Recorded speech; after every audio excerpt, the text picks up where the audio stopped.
I'm Dr. Rox Anderson. I'm a professor of dermatology at Harvard Medical School, and I have an adjunct appointment at MIT. I'm the director of this thing called the Wellman Center. It's dedicated to figuring out what light does to us and how to use light to help people. First off, you have to trust your skin. We are the product of billions of years of evolution, and human skin is pretty well adapted for what it's supposed to do. So it may sound crazy, but leaving your skin alone is a perfectly reasonable bit of advice. There's this question about how much sunlight is good for us. And the answer is we actually do need a little bit of sunlight. We also don't need too much sunlight. I think another thing that's important for skin is moisturization, particularly if you live in a dry climate or New England here in the winter. It's like living in a desert. The relative humidity is really low. So I like the idea of a daily moisturizer that has a little bit of sunscreen in it. Those three are really important. A little bit of sun, leave it alone if it's not broken, and protect yourself from extremes, both of humidity and sunlight. It doesn't take much sunlight to make your necessary amount of vitamin D.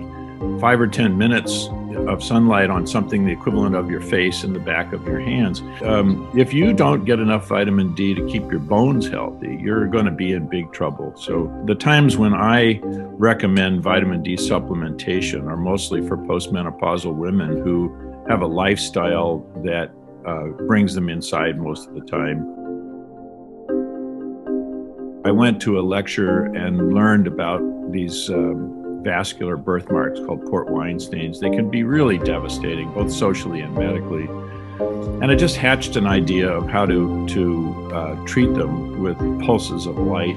It turned out it was useful for doing all kinds of things, removing pigmented lesions. We invented permanent laser hair removal in my lab. Micro-scale injury of the skin is a way of stimulating skin to remodel itself. Big injuries are to be avoided. If you wanted to remodel your apartment, you wouldn't use a wrecking ball, right? You'd hire a bunch of people to come in and, paint the walls and do the floors. Skin is no different. If you make micro-scale injury, it knows how to remodel itself. That turned out to be extremely useful, and the fractional lasers are just doing that. They're damaging a fraction of your skin with the intent of getting your skin to repair itself. It needs a wake-up call.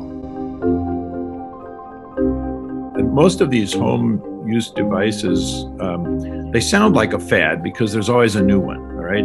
But if you look back at the history, it's been a fad that's been going on for more than a century. Most of them are just mechanical stimulators.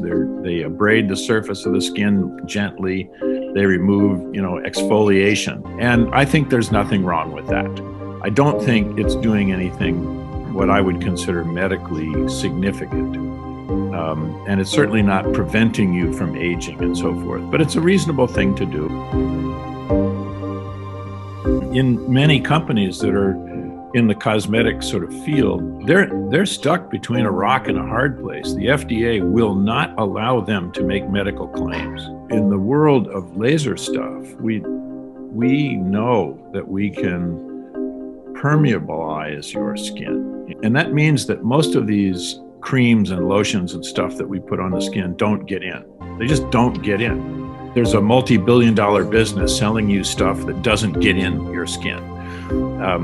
One of the huge opportunities that I see is to combine devices with topical medications or natural products as well, and let them get in.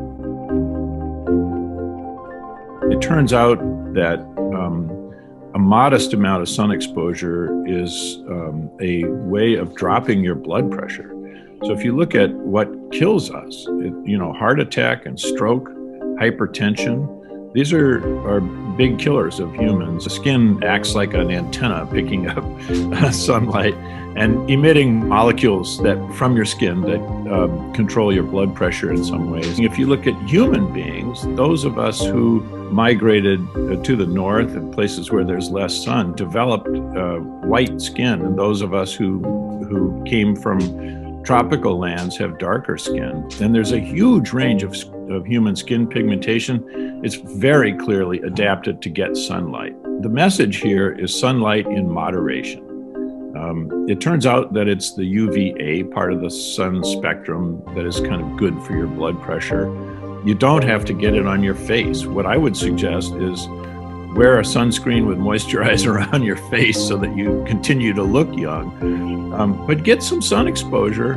It's almost as good as being on an antihypertensive medication. But sunlight is free.